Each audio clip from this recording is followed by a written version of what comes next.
Good morning. Welcome. As we settle into the silence together today, I invite you to close your eyes if that's comfortable for you, and just take some deep breaths and feel your body supported by the chair, feet on the floor, just allowing yourself to really come into this present moment, feeling supported, centered, and grounded. Tuning into the breath and remembering that it is always with you, a reminder of the divine life energy that supports you always. Remembering that you are a precious expression of the divine.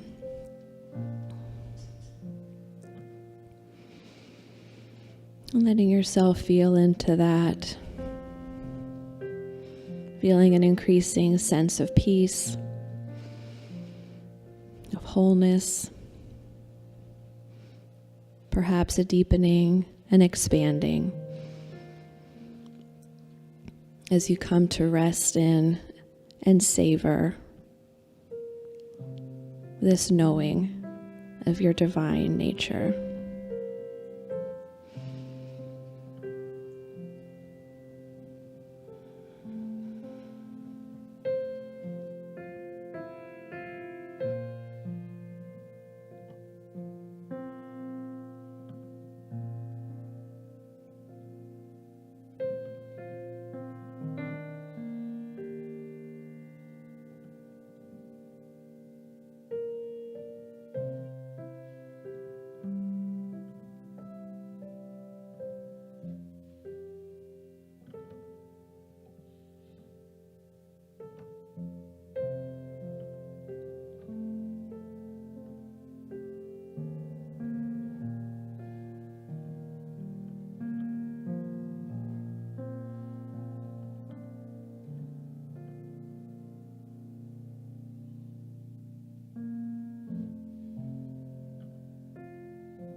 As our time in this silence comes to a close, we remain open, receptive.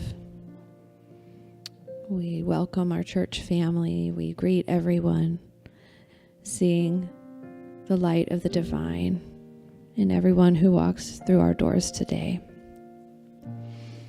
We know the light of God is within all people, both within and outside of our building and everyone we encounter. We prepare to welcome our church family, and we give thanks for everyone serving today. And we give thanks for this time to spend together in the silence. And let it carry us forward through this day and the week ahead. And so it is. Amen.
At this table, everyone is welcome.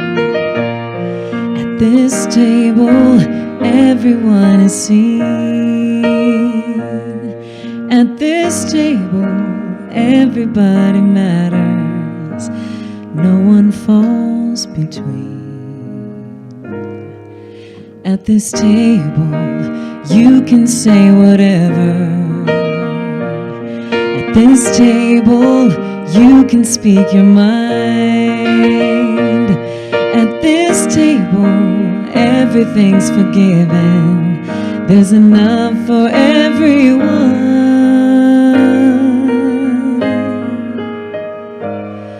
So come as you are. Remember that the door is always open. Yes, come as you are. The perfect gift that you could give is your heart. So come as you are. At this table, there will be no judgment. At this table, mercy has a seat. At this table, we're all sons and daughters. There's no place I'd rather be.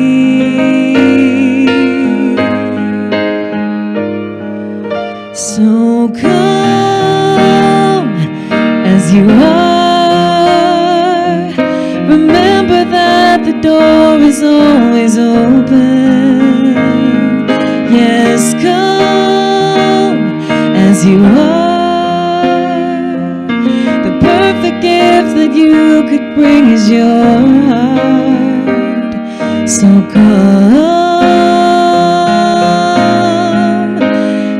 as you are. Yes, the perfect gift that you could bring is your heart. So come as you are. Come as you are.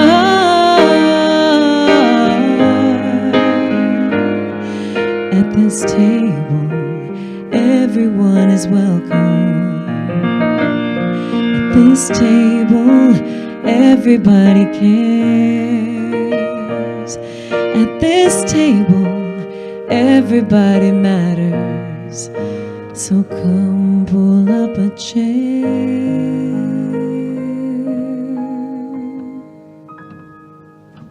Good morning. Thank you. So beautiful. Comes right out of your heart, Kelly. It does, thank you. It really does. Come as you are. The perfect gift is your heart. Yeah. That's the perfect gift. And the beautiful part is that we can't really be anything other than who we really are. Some of us try to be other than who we are. But today's daily word is being our authentic, sacred self. And that's all we need to be here together. Is to come as you are, as your holy, sacred self, warts and all. Right? Isn't that the saying? I don't have any, but that's... she had to say, right?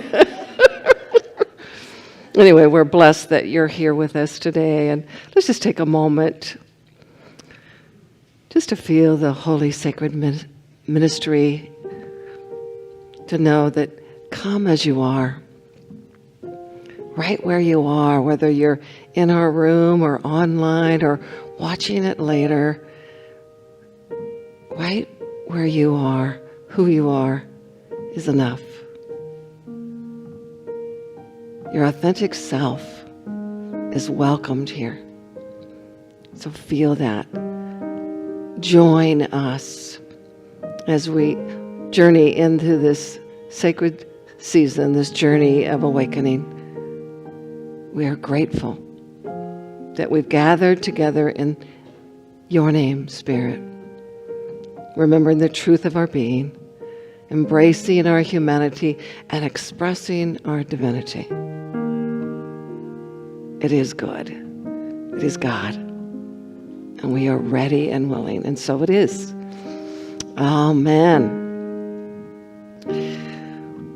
Well, also we want to include welcoming those that are maybe here for the first time. I don't know that there's anybody here for the first time. Is there anybody here?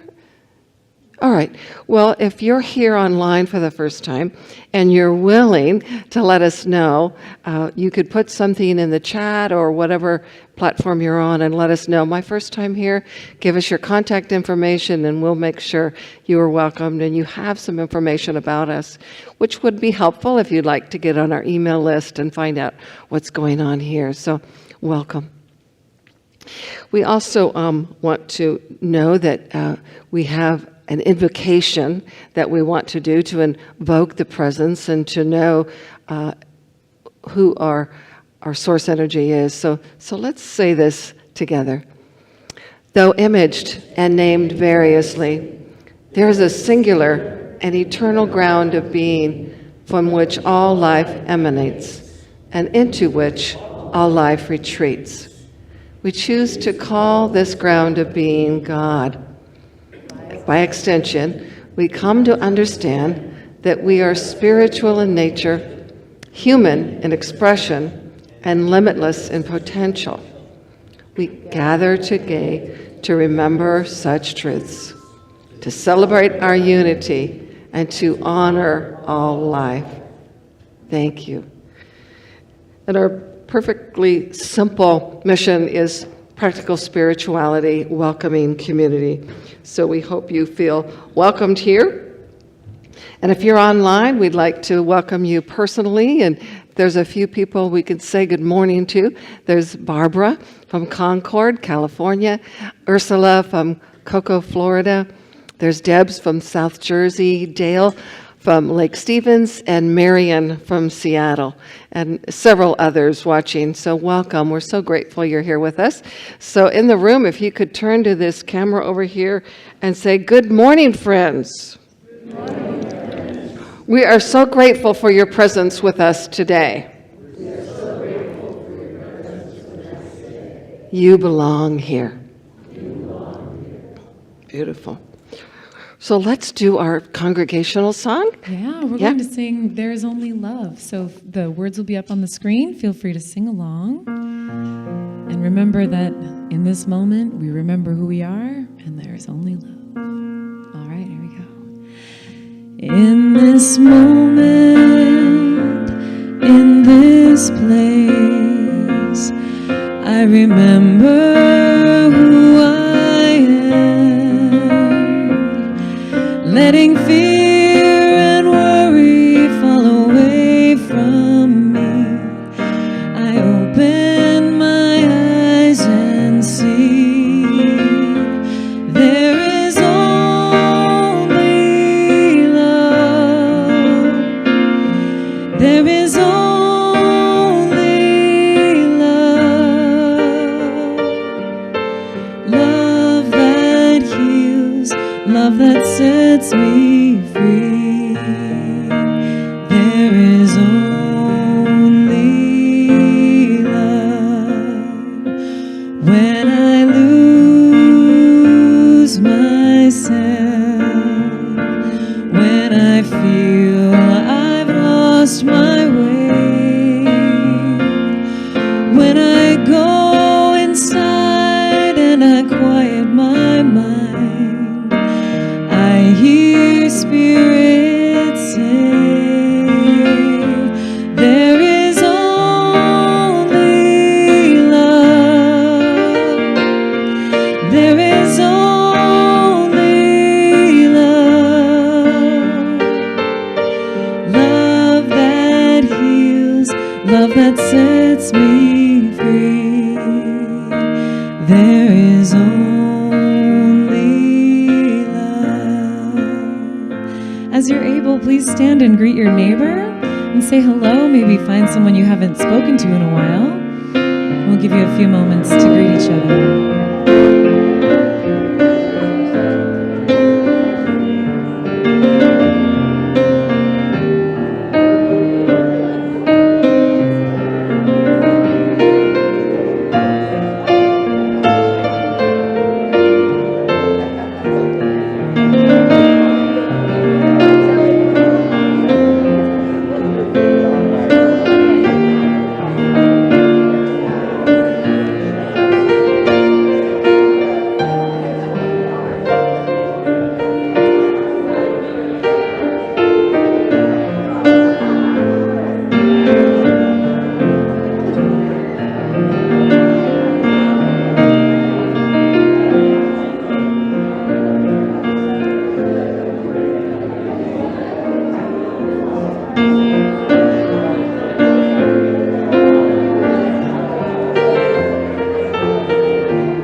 I'd like to welcome you to gather back to your seats. It's a joy to greet each other, and we'll be able to do that more after service. My name is Sally West, and I'm happy to be your platform host today. I'm here to extend a warm welcome to all, both here in the sanctuary and for those watching from home. The basic message of unity is simple: that we are spiritual beings in human form, all sharing the same essence and source. This unifying theme is central to everything. It's the reason that we wholeheartedly extend welcome to people from all walks of life, all religious backgrounds and traditions, or lack thereof, all gender and sexual identities, family structures, ages, races, and cultures. You are a human being, and that is enough. This simple message is powerful because it can cut through the walls that separate us, walls that our world seeks to reinforce every day. How do we break through and see each other as we really are, in our shared humanity? I would like to offer a prayer for that, a prayer for love. What does it mean to live from love? The opposite of love is not hate, but fear. To live from love means to acknowledge fear so that we can recognize and release it. Prejudice is inculcated fear of those unlike ourselves. Love conquers prejudice when a person sees the other's heart. In an instant, fear turns to recognition of shared humanity. Judgment is fear of difference. When we accept that different beliefs, lifestyles, appearances, and attitudes do not threaten our essence, love embraces diversity.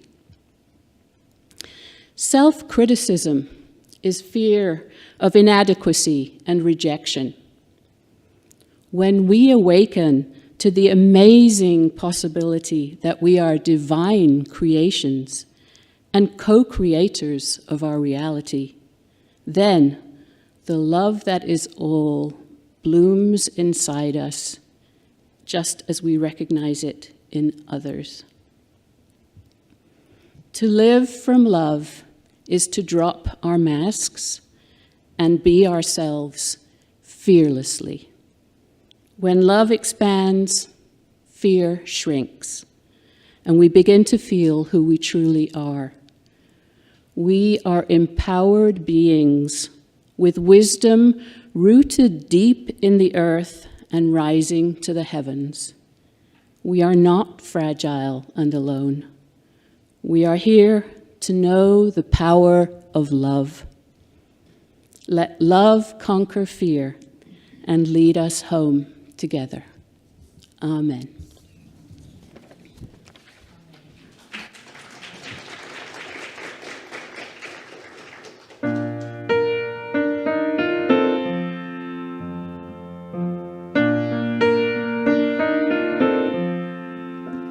There are places I'll remember all my life, though some have changed, some forever, not for better. Some have gone and some remain. All these places had their moments with lovers and friends. I still can recall, some are dead and some are living.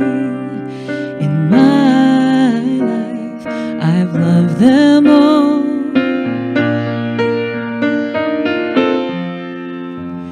But of all these friends and lovers, there is no one compares with you, and these memories lose their meaning when I think of love as something new.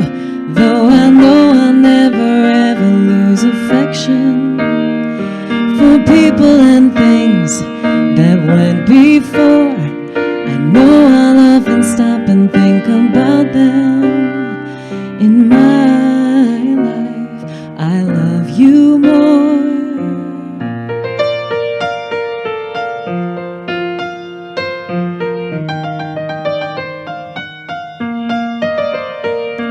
And no, I'll never ever lose affection for people and things that went before.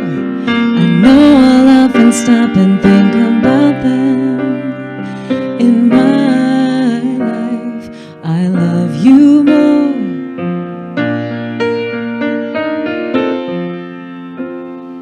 In my life, I love you more.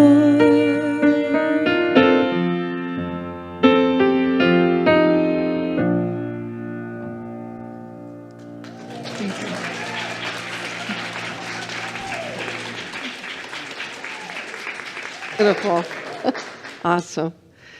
Well, this morning, I'm trying to invite monthly one of you to come up and share your experience of how Unity has changed and transformed your life. So today, we have our own Dana Consuela to come up and share with us her journey into Unity and how that has transformed her and what it means to her. And Dana is our beautiful prayer chaplain director, so come on up, Dana. Welcome, Dana, please. Thank you. Thank you so much. Well, I don't think we have new people, so you know who I am. So, in being asked to give this testimonial about how I feel about this wonderful community, I wanted to give a little bit of a background because I've been part of other Unity communities. So in 2012, I moved from Whidbey Island to Virginia Beach, Virginia to help my father who had had a stroke, and he needed my help. And the transition was very difficult for me until, through a friend, I discovered a Unity church. And it was there that I began to feel more connected. First by volunteering on the hospitality team, and then I also became an usher. And I got to know people from classes where I learned new ideas. From the sermons, the minister taught me how to begin to think differently about what I was going through. So I felt very at home in this community, and it was here that I first volunteered to be a prayer chaplain. Then, in 2019, after my dad had transitioned, I felt a strong pull to return home, particularly to be closer to my granddaughters. And I came back to the Northwest and sought out another Unity church. I found Everett Unity, and within a few months, I was asked to start up their prayer ministries program there.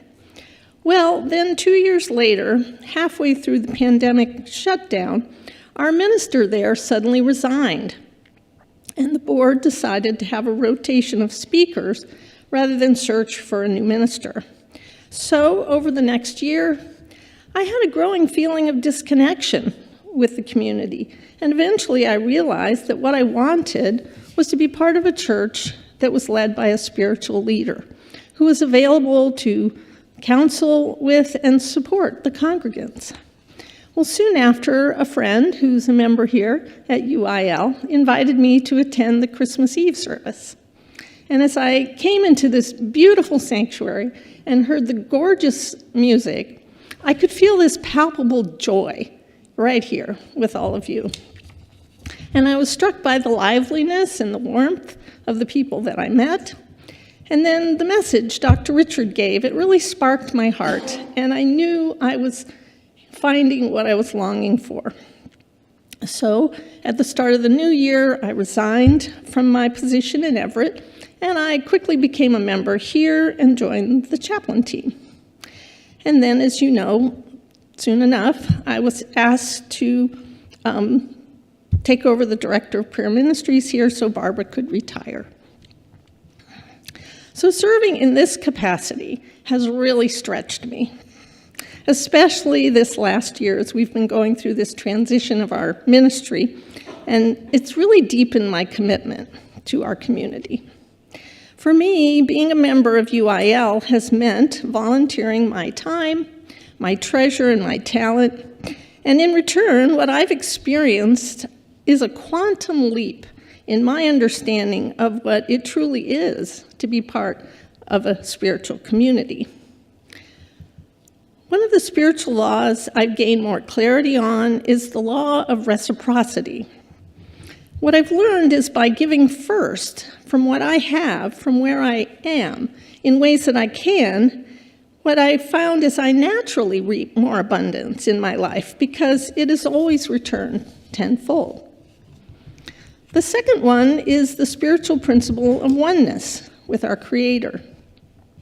This has helped me to remember more often who I really am as an expression of God and the importance of a daily relationship with this presence through prayer, meditation, and study. And when I'm with you, I see the light in your eyes, or if I'm helping you reignite the light by praying with you, I have the experience of being part of something really important. It has helped me experience more often how powerful prayer is as an expression of faith and an affirmation of truth. And whether I'm supporting you with a prayer or visiting with you in Friendship Hall, attending classes, pulling weeds, watering flowers, I find it very easy to feel the joy in giving to this community and receiving in good measure all that comes back to me from these opportunities. So if you're searching for more meaning and purpose in your life, then UIL is a good place to connect with the powerful flow of giving and receiving opportunities that are here. And remember, Spirit loves fun. And I've noticed here at UIL that we know how to have lots of Spirit-led fun. Our annual hands-on housing project is a great example of this. So today I stand before you as someone whose life has been profoundly changed by unity principles. And being in this community, I'm no longer a seeker. I've found my tribe. And I know that each of us uniquely can be the light that helps others to find their way home too. Because together we are transforming lives that transform the world. And we are stronger together. Thank you.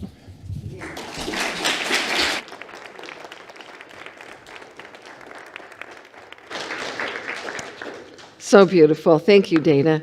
So grateful for your presence here and all that you bring, and what a joy you are to work with, even behind the scenes.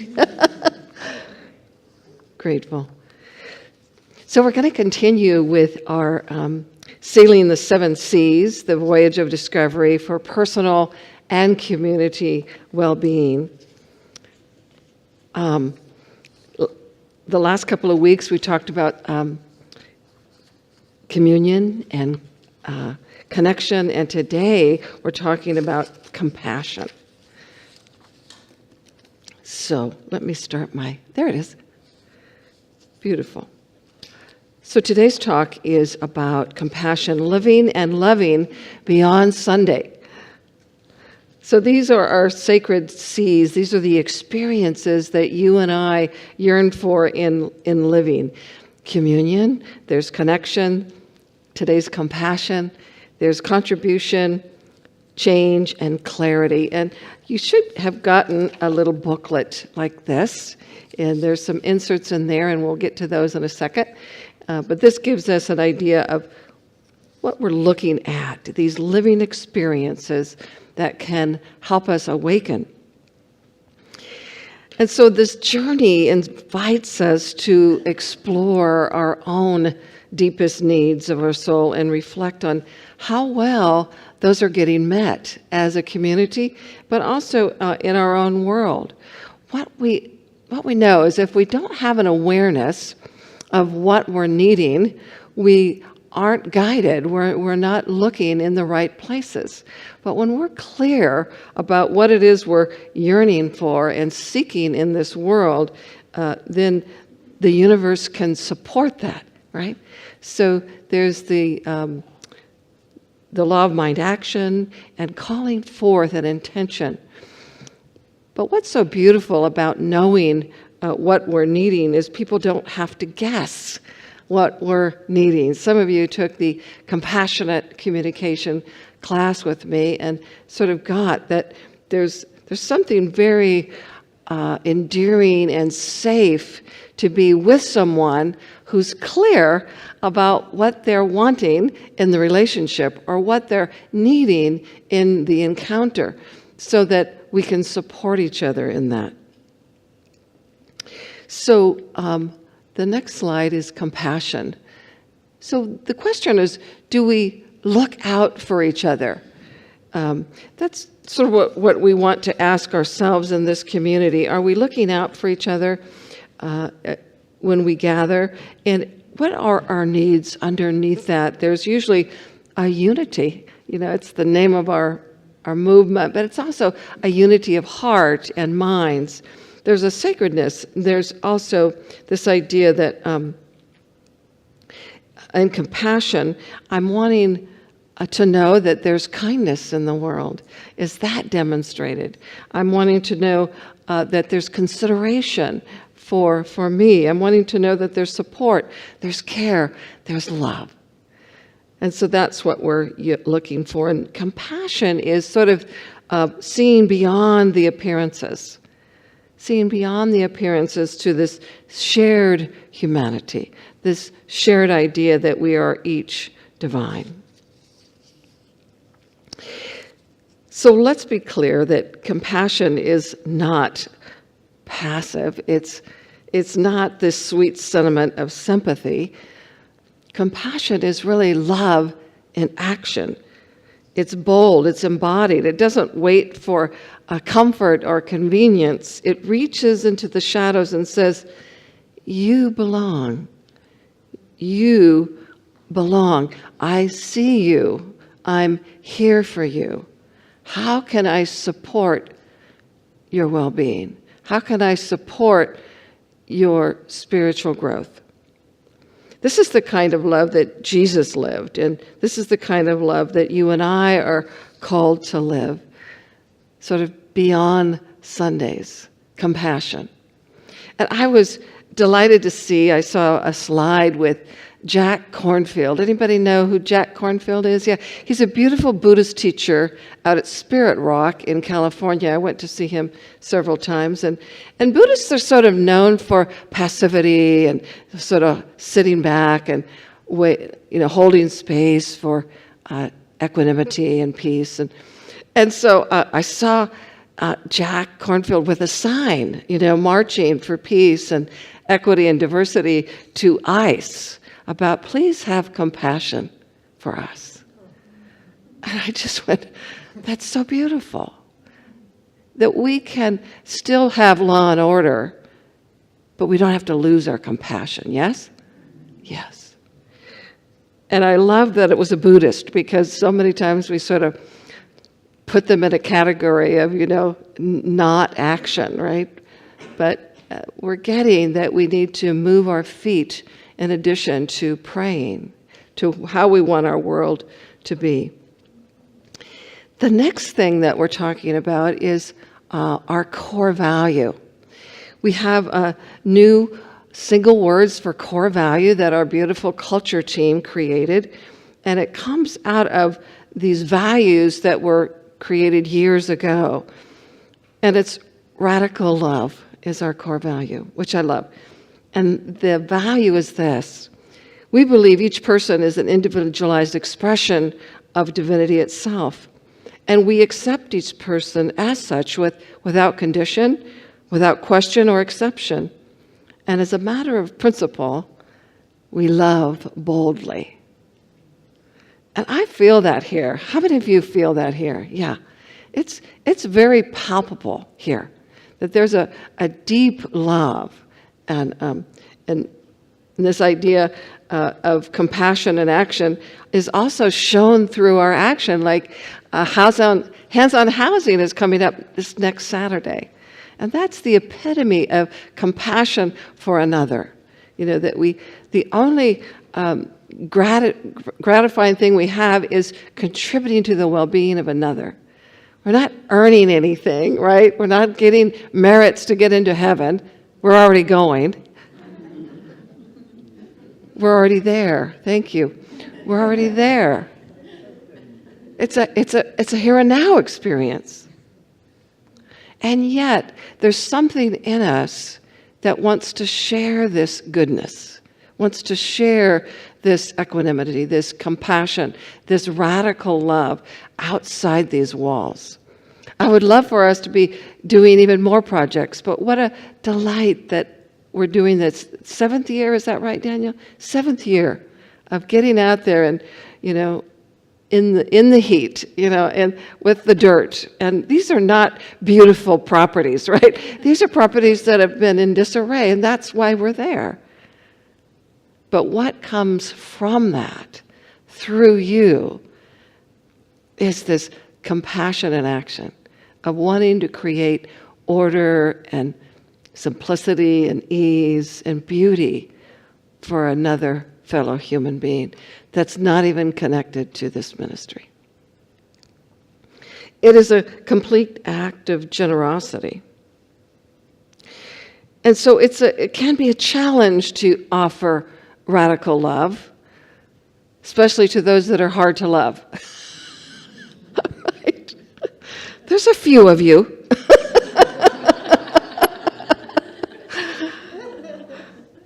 Not here.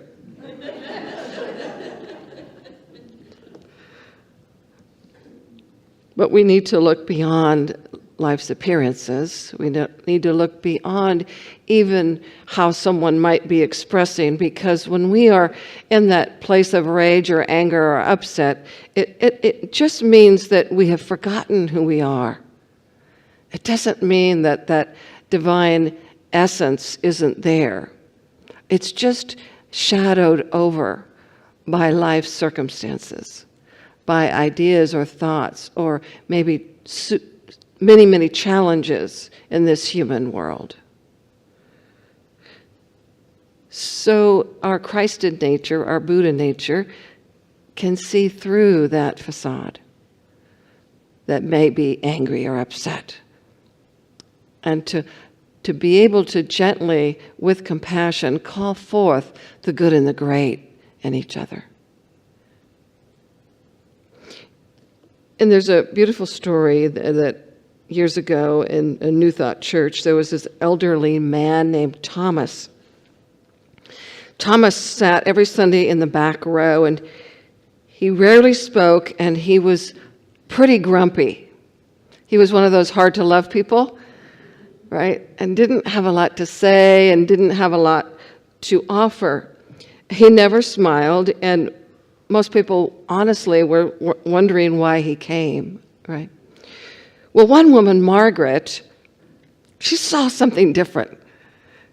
She saw the essence of Thomas, and she made it her mission to sit with him every Sunday and to smile and to offer understanding and compassion. And finally, one morning, she offered compassion, and there was a smile back. And it was like something lit up in her. Like, wow, there's a soul in there. But it took several Sundays. And so shortly after that, she didn't see Thomas for a couple of weeks, and she got concerned and found out how to contact him and heard that he was in the hospital.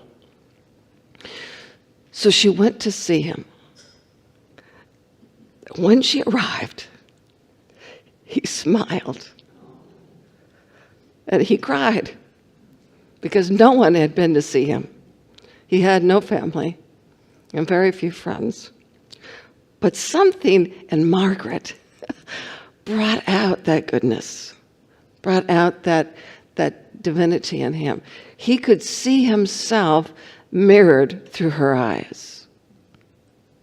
And something shifted in Thomas. Thomas came back to the ministry and became an usher and completely transformed his life.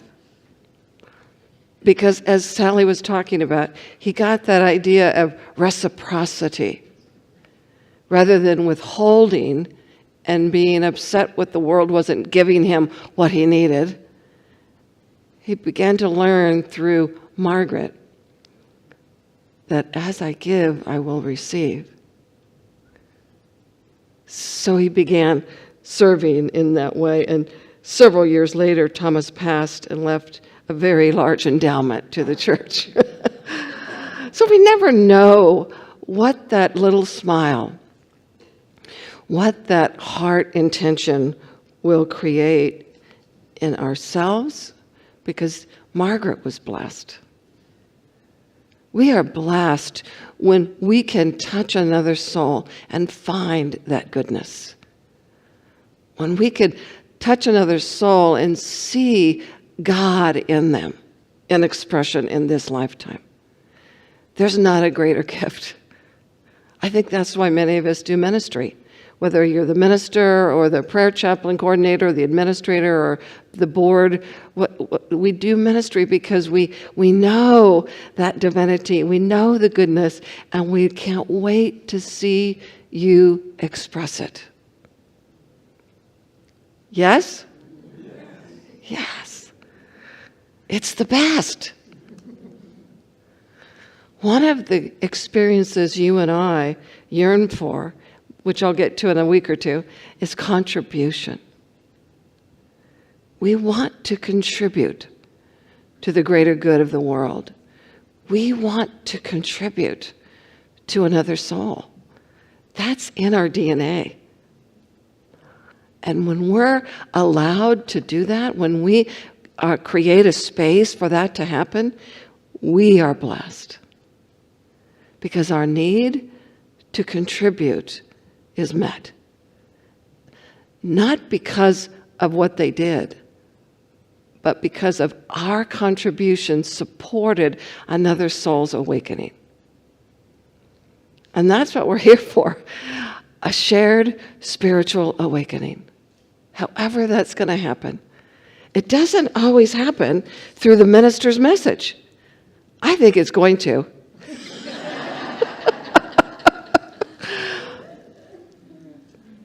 But it's usually that act like Margaret, right?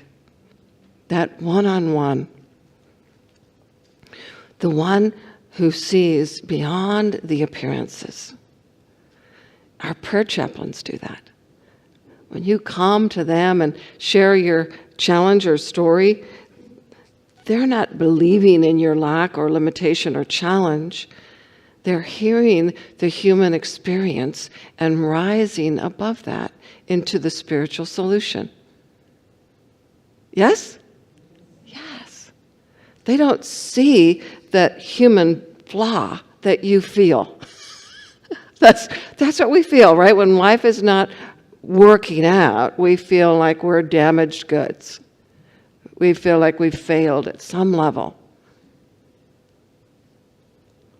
But we remind ourselves that we're spiritual beings having a human experience.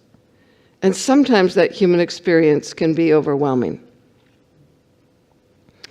Mark Nepo, a beautiful poet, says this about love and grace. He says, enlightenment is the moment we realize that we are made of love. At that moment, all fear of living disappears. For grace comes to the heart when it realizes what it is made of and what it has risen from. In that moment, grace comforts us no matter the joy or pain along the way, we are already part of where we are going. We are already finding that in which we are seeking. So we are made of love. So when we are expressing that radical love that lives here, we are expressing our innate divinity. And that's why it feels so good. It's aligning with that divine love. The second part of what we're talking about is also spiritual awakening. And I use an acronym for sincere. Sincere stands for an acronym of surrender, inquire, name. What's the C? Thank you. I tried to read that. Anyway, you can read it. It's not in here.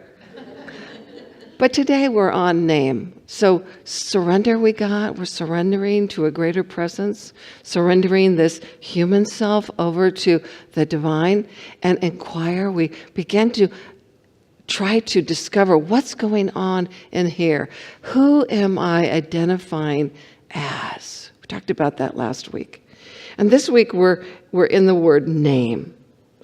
And to live compassionately, we must be able to name what is arising in us.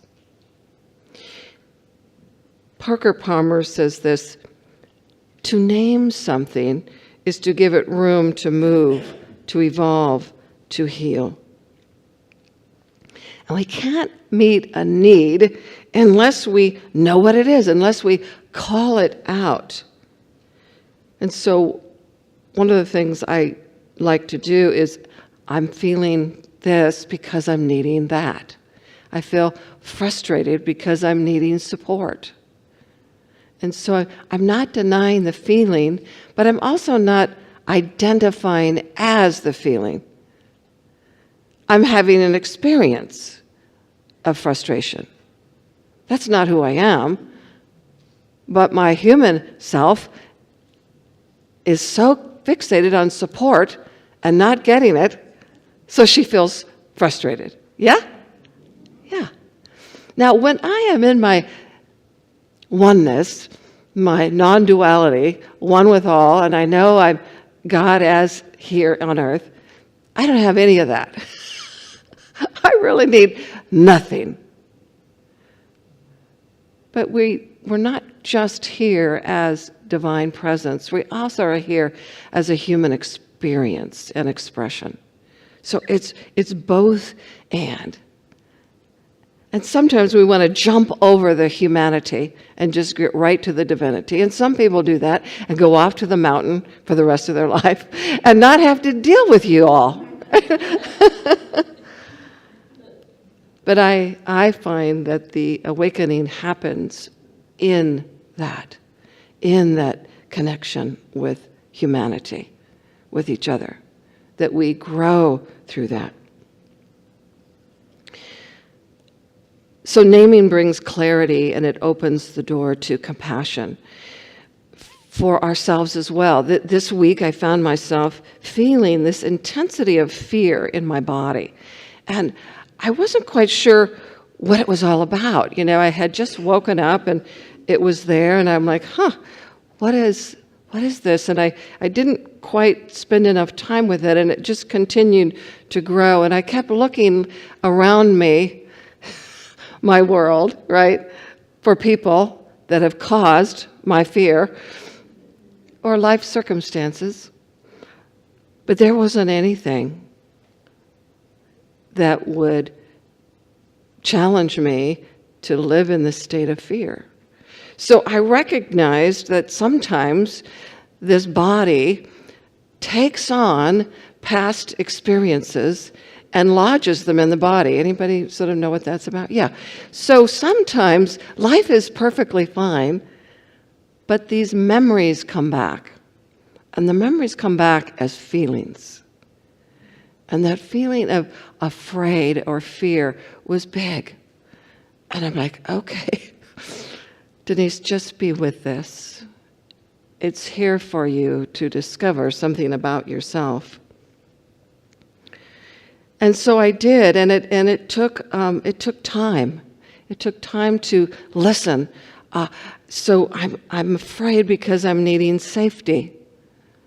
All right, am I safe?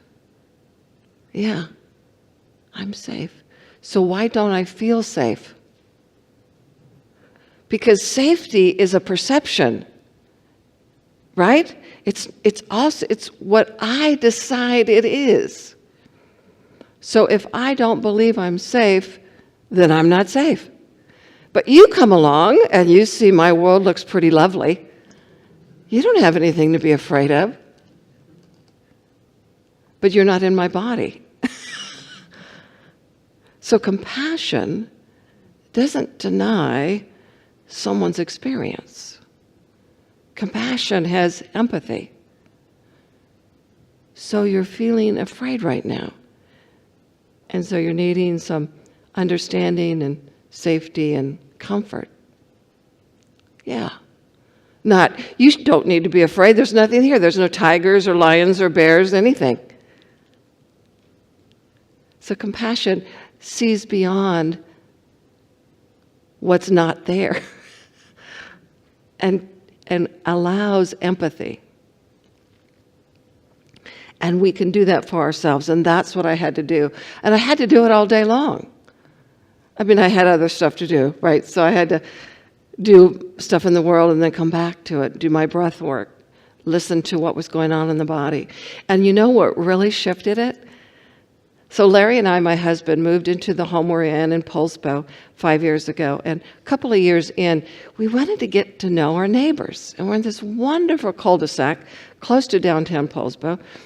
And we said, so how can we do that? We got the idea of creating drinks on the drive. And so we invited 25 neighbors, which is about how many houses, to join us for a late afternoon of just bring a drink, come and socialize. And so we did that all last year and all this year. And so Thursday night, I think it was, I was at Drinks on the Drive with all my compadres and my neighbors. And it was after that experience where that fear was completely gone. Because I was expressing this love. I was expressing who and what I am as authentic. I was connecting. I was communing.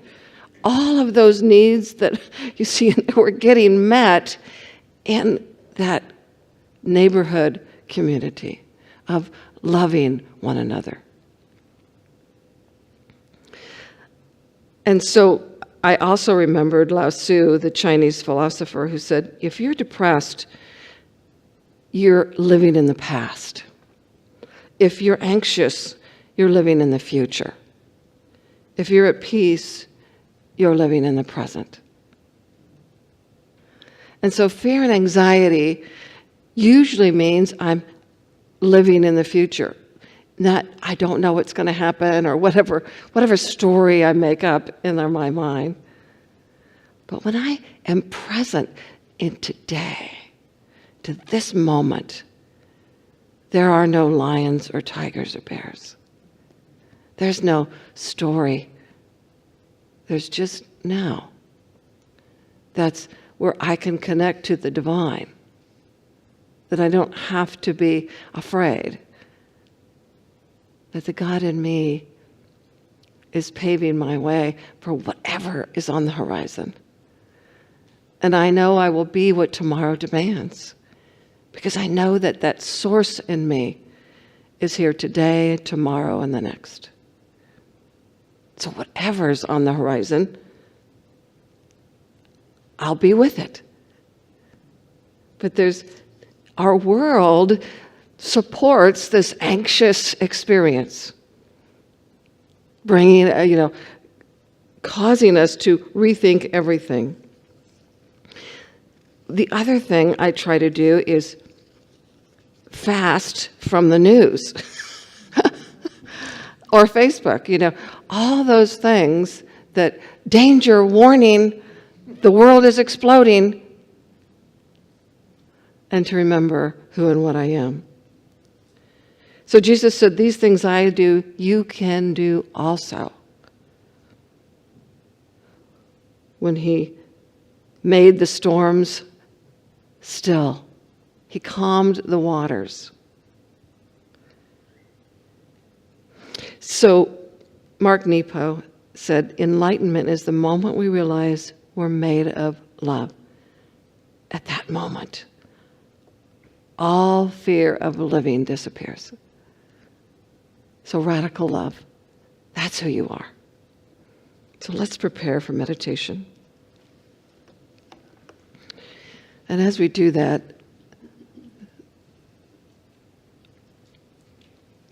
before we do, you may stay there. I have an insert, and I forgot to do it. So there's a reflection and response that I'd love for you to complete. It's got some lines on there. The other one is for you to do your spiritual practices at home during the time between Sundays. But this week is compassion. Do you feel a sense of compassion being expressed when you're here? What could you do to enhance that experience for yourself or maybe others? And then radical love. Does this value reflect who we are and what we value most as spiritual community? So our culture team created some experiences we could have to be an expression of radical love. And I think, Tom, are you going to share that with us? If you'll share that with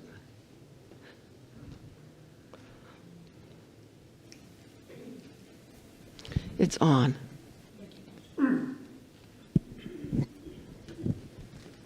Get myself organized here. So the committee came up, the committee consisting of Sally, John, sorry, it's not on. It is on. Hold it, Claude. Sorry about that. Sally, John, myself, and Wallane came up with a series of possible ideas in relation to the idea of radical love, which I have here somewhere. Okay, so here's a list. The first was a deep dive into diversity and what inclusion means to unity. The second, a service which explores the difference between conditional love and radical love.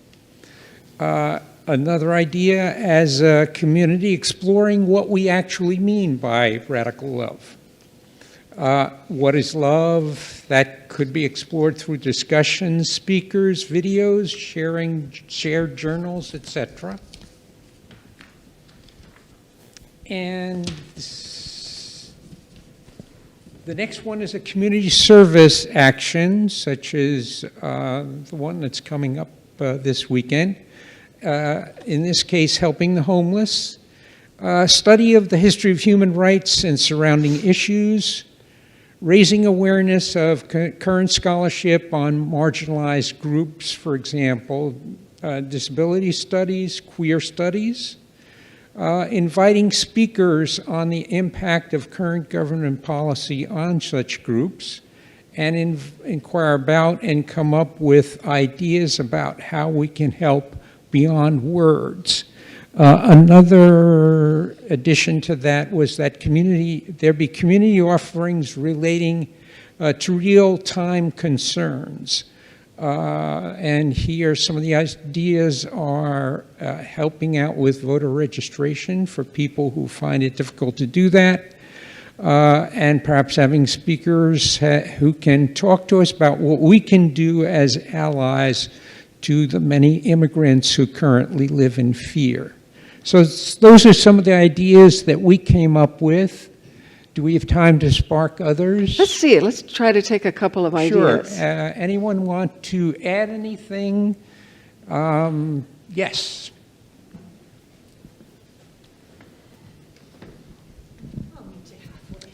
Good. Hi, I'm Chris.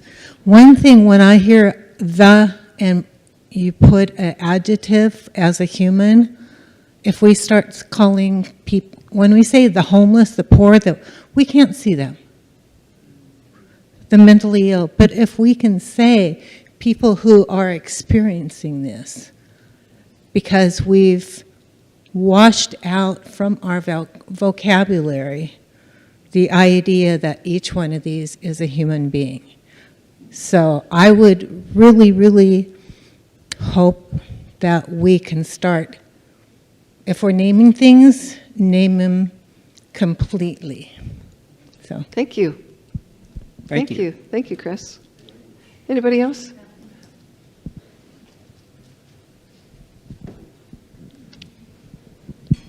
Art. Yes, I've been thinking about how we are all evolving as part of an amazing divine story that is unfolding. And each of us has a unique and divine part to play in the evolution of that. So one way to really tap into that is to ask yourself, what am I being called to tell?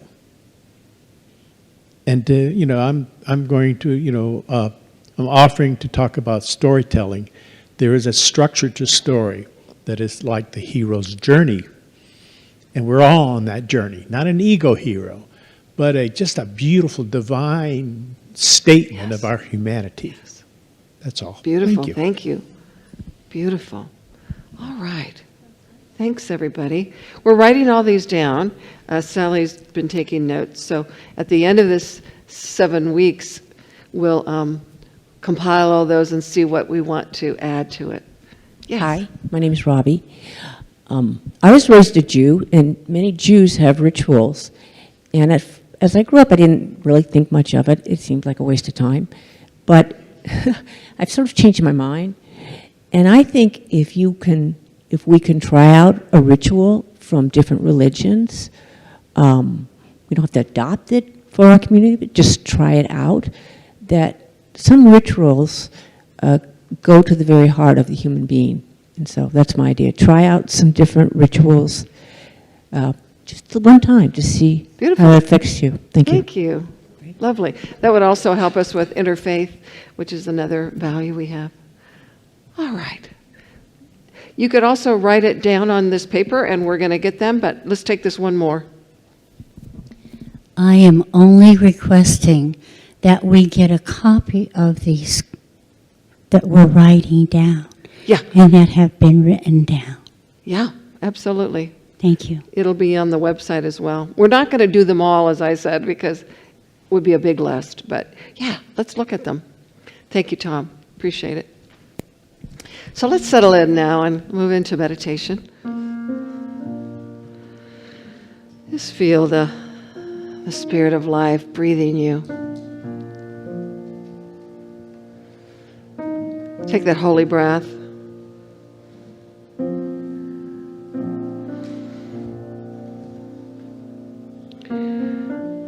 So let's move into a time of prayer,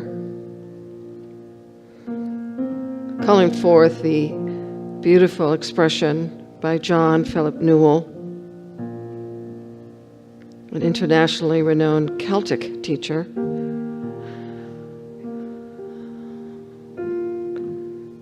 His version of the Lord's Prayer. Holy One, beyond all names, eternal wellspring, may love rise again in us today, with food for every table, for shelter for every family, and reverence for all life, every life. Forgive us our failings in love, and free us from all falseness,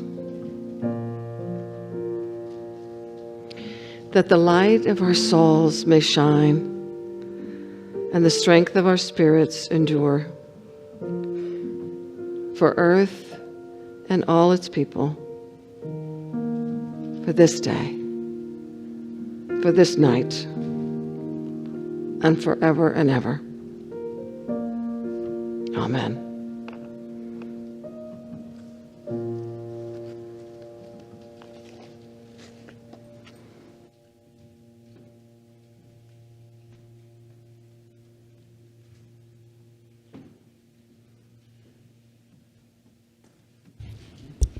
Thank you, Reverend Denise. Thank you. Now is the time for us to consider our offerings from a place of joy rather than obligation. Please join me in the affirmation that is on the screen. I give from the abundance of divine source within me. As I give, I remember I am supported, I am sustained, I am overflowing with good. With a grateful heart, I give and receive in perfect harmony. All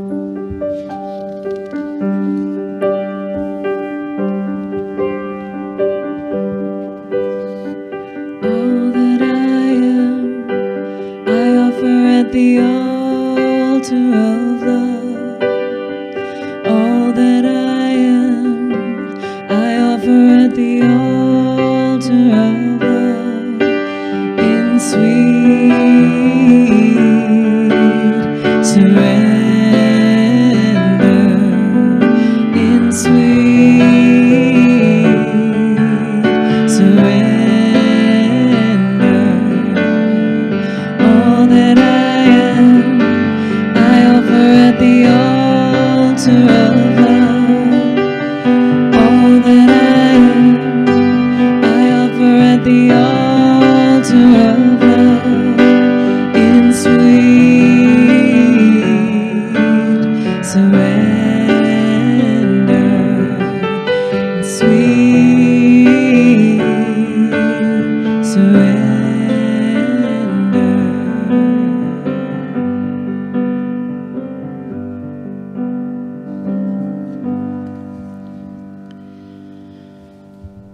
Now to our invitations, and the first invitation I would like to offer is for us to say together the prayer for finding our new minister, and it appears on your screen. If you would speak with me, please.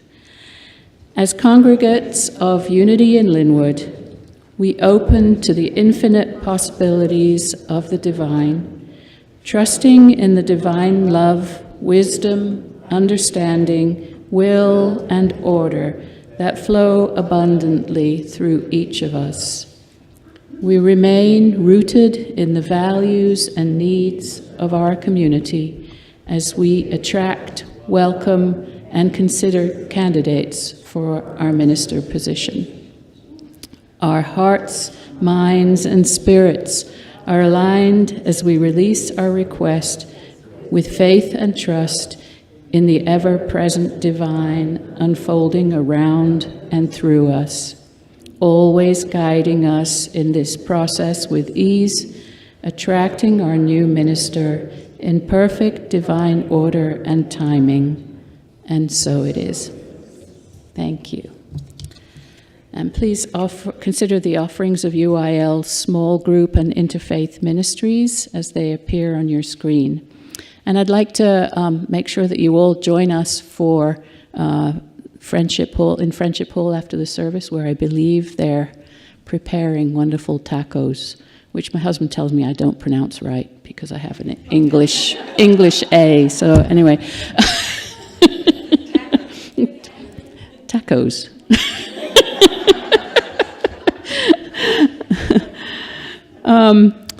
Wednesday, August 6th is the first showing, I believe, or no, it's the second one. The first showing is the 5th. The second is the 6th, of which there are still tickets available for Suzanne Geisman's documentary called Wolf's Message.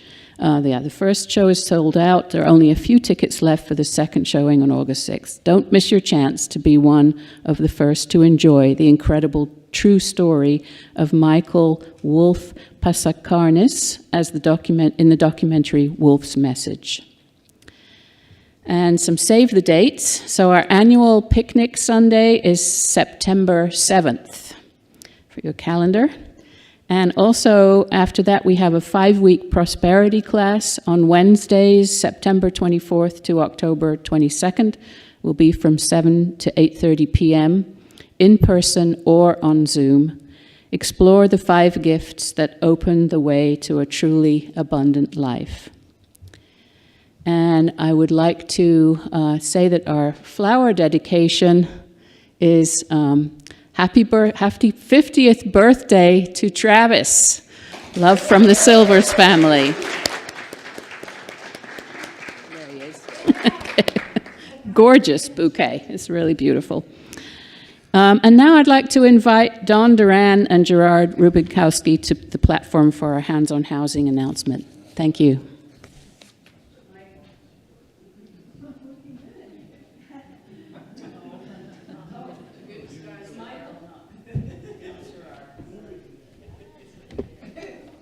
Good morning, all. I'm Michael, not Gerard. He's not here. I've been asked to talk about my experience working on the hands-on housing projects. I have served on the leadership team for several of the years and applying my skills. I get a feeling of pride and fulfillment seeing how our community gives of their time, knowledge, and skills. How we can brighten someone else's life, watching the change on the homeowner's face and their home. These projects remind me of the old barn-raising events, where everyone in the community came to support this event, young and old. It didn't matter what your skills were, there was always a way to help. Preparing food, bringing water, bringing supplies, giving support where needed, getting together to socialize. We also get the opportunity to get to know some of the congregants better, see the joy in their faces, and know we love our community. This year, we are still looking for someone with a first aid experience in the afternoons, meet part of the group. This year, we want everybody to register and request a stylish t-shirt if you choose to join us. I hope to see you there. Now, Don also has a few words. So I'm Don. Hands-on housing. It doesn't get any better than this, guys. Welcoming community, or practical spirituality, welcoming community. There we go. But the practical spirituality, welcoming community, we've done that. We've got this great couple, Vanessa and Glenn, that have serious needs. And we've stepped up as the hands-on housing leadership team, and we're hoping to bring you guys along for the ride. But we need help. We need help. The practical spirituality part is the lift. It's the dirt work. It's getting our hands dirty and maybe scraping an arm or two. But I will say this, if you want easy street cred on the fact that you did a hands-on housing project, I would encourage you to choose this one. This one is likely going to be one of the easiest ones we've done, and I mean that genuinely. They have got a fantastic front yard already, which we are not used to, but the backyard is a freak show, and. To that end, though, most of that freak show should actually be rectified by the time you guys show up. And so again, the easy stuff will really be on Saturday. It's a blast. You will find things out about neighbors that you did not know before. You'll create relationships that you didn't have. You will absolutely laugh. There's no doubt about the fact that there's going to be joy there. Encourage your friends and families as well. As it is right now, we've kind of got a modest sign up here, which is a little unusual for us. It's super simple. Go to the website, scroll down, just click on the hands-on housing tab. I like the change. I think the sign up change is fantastic. It was easy for me, and if it's easy for me, there's none of you that can complain about it. My kids will confirm that. I am not a website guy. But the point I was going to make is right now the neighborhood actually is dwarfing us as far as their willingness to sign up. So I'd like to see a lot more of the UIL folks there as well. And then lastly, if you can't do it for whatever reason, if you're not able to make it, this is something that'll show up next year as well. So we'll get you next year. But if you want to participate, but you can't actually be there, we need help with some supplies. We need about 4 gallons of paint, 2 of trim, 2 of base, and I'm not actually sure of whatever other supplies that we might need. But I know for a fact that paint is a need. So if you aren't able to participate, but you still want to have that street cred that I was talking about, then you could certainly donate either paint directly or resources for us to get the paint. So that's my message. That's the close. We need you next Saturday. The weather's going to be great. We're going to have fun, and success is guaranteed. Thank you. Thank you, John. Thank you, Michael. Sounds so fun. And the best thing is just hanging out with people and getting dirty. Yeah, John. If you make a donation by check or on the website, be sure to identify it for hands-on housing. Yeah. On the website, you can choose other, and it's a drop-down list. Hands-on housing will be identified. Hands-on housing. Yeah, just designate that so we know that's exactly what it's for. A check today would be great too. You could put that in the memo, and we'll get that. So one more announcement. We want to create a fundraising team.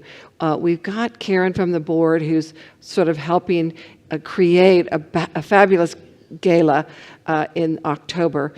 But for stabilization financially, we need a group of people to maintain a fundraising consciousness. So Unity Worldwide puts together a monthly group, and they have all these ideas. So if you're interested in being on that team, please contact me on that, and we'll get you in a group, and we need a chair for that, and so an ongoing thing, and I want to have that in place before I leave you.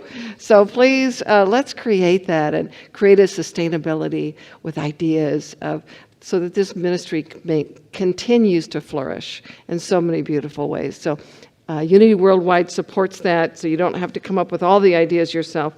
So join me. Thank you. So let's say our statement of faith that supports us in knowing who and what we are together. There is one presence and one power in the universe and in my life, the infinite, living, loving presence of God. And we know that God is the ultimate reality and source of all that is, and we are connected into that. So let's end also with our prayer of protection, and this is the new form of the prayer of protection, knowing that I am that energy. So together, the light of God surrounds me, I am that light. The love of God enfolds me, I am that love. The power of God protects me, I am that power. The presence of God watches over me, I am that presence. Wherever I am, God is.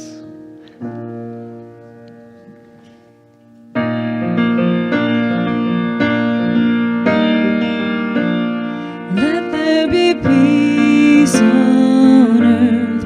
Let it begin with me.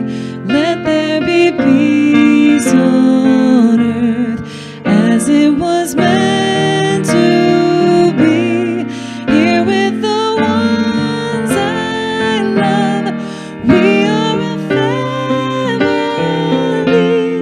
As we move through this world, we move in harmony. When there is peace on earth, we'll live in unity. Let there be peace on earth. Let it begin with me. Yes, there is peace on earth, and it begins with me.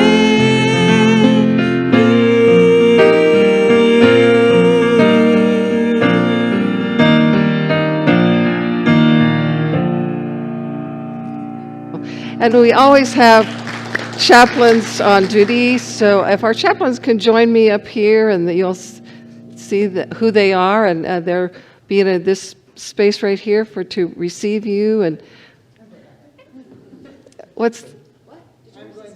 okay, you're going back there. Okay, great. So they'll be here. They have the purple stalls, and some will be back there for divine prayer. But okay, great.